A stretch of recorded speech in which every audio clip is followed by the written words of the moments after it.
Good evening, and thank you very much for joining us. A scary scene for some local residents this morning after they were told to evacuate their homes as city crews dealt with a major gas leak. The leak started after construction workers hit a gas pipe in the area. Contractor hit a gas line, so basically what we're doing is securing the area for the gas people until they can do some of their locates and get it shut down. The leak was difficult to fix as crews tried to find the right gas valve. They don't want to shut down all of their customers, so they're trying to minimize things and just shut down what needs to be shut down.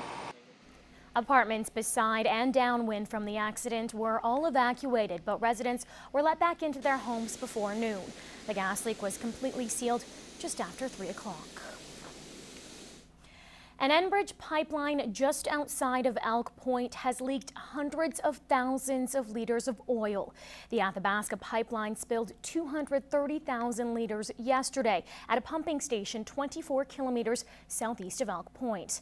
The pipeline has since been shut down and an investigation is now ongoing. There were no injuries and no oil leaked into waterways.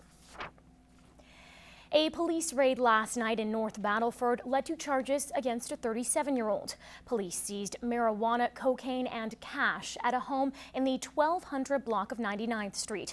Charmaine Roy is now facing 2 charges and will be in North Battleford Provincial Court July 12th. Meantime, 3 teens from Saskatoon are in hot water after reports of over a dozen thefts from vehicles. It all happened over a 3-day period. Along with stealing from the cars, the suspects also allegedly stole 6 vehicles, all of which have now been recovered. Bigger RCMP arrested the 3 Saturday. 2 are young offenders, and the third, 18-year-old Cole Galongo. Officers were tipped off after spotting one of the stolen vehicles driving on Main Street. All 3 face charges of possession of stolen property and flight from police.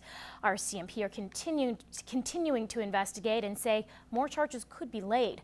The suspects have been released from custody until their next court appearance, which is underway August 13th. Impaired driving charges in the border city have spiked this month, and the RCMP are ready to enforce tougher penalties. Anna Stanislaw has more. It's a lesson some drivers never learn. Don't drink and drive. New statistics from the Lloydminster RCMP show that for the month of June, impaired driving has risen almost 3 times compared to last year. You know, that's one thing we don't know, why the rise is there. The June numbers are the ones that were really most shocking when I took a look at them, when realizing that we've been dealing with a lot of impaired drivers this month. Living in the border city, the impaired driving laws are quite different. In Saskatchewan, drivers with blood alcohol concentration over 0.05 will get a 30-day vehicle seizure. But in Alberta, drivers with blood alcohol concentration over 0.08 will get a 3-day vehicle seizure and an immediate license suspension until the criminal charge is resolved. Corporal Kadoon believes that when the new penalties are enforced, not everyone will follow them. I don't think it's going to be much of a difference to begin. Maybe after 6 months we'll start to see the impact as to how things will be changing. Students Against Drunk Driving hope that the new laws will prevent people from getting behind the wheel and has some advice for everyone. I would say drinking is fine, go have parties, go have fun, be involved in the world, but don't drink and drive because it doesn't just affect you, it affects everyone around you. To know more about the new penalties, visit knowthelimits.ca. Anna Stanislaw, Newcap News. And though the new legislation does have many supporters, it also has its fair share of critics. Not everyone agrees the province should be given this much power, and not everyone knows quite what to make of the new car breathalyzers. Imagine doing this in order to start your car. Well, with new legislation, if you're convicted of drunk driving, an ignition interlock will be installed in your vehicle, which means it won't start if you blow over.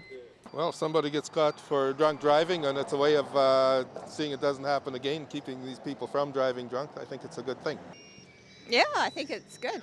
And though most are on board with the new breathalyzer system, there are still big questions about roadside suspensions.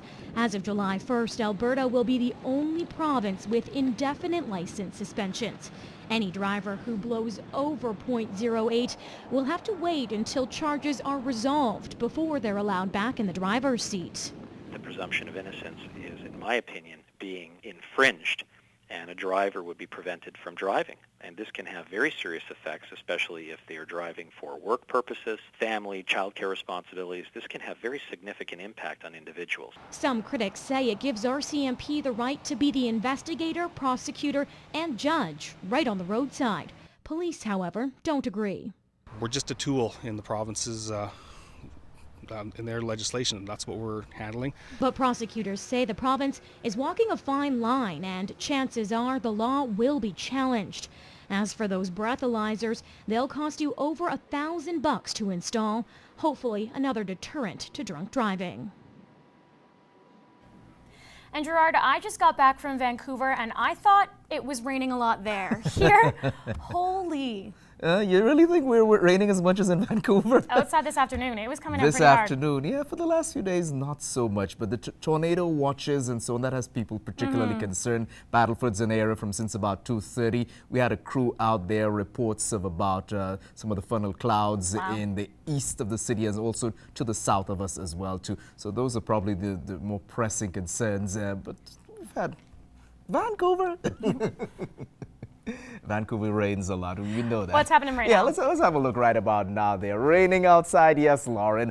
14 down from 18 today, 88% is that humidity. The winds have calmed off, mind you. They've been gusting around a bit, yeah, but today not so much really. Out of the north-northwest, that's what we've been dealing with. And across the region, Cold Lake and area, they're beginning to clear off just a little. Battleford's overcast for the better part of it. This is what we are dealing with, and there is more of it to come. Some of it could be quite thundery, but the full details coming a little later in the cast. Coming up, the Bonnyville Airport could be seeing some big changes. I'll tell you what, just after this break.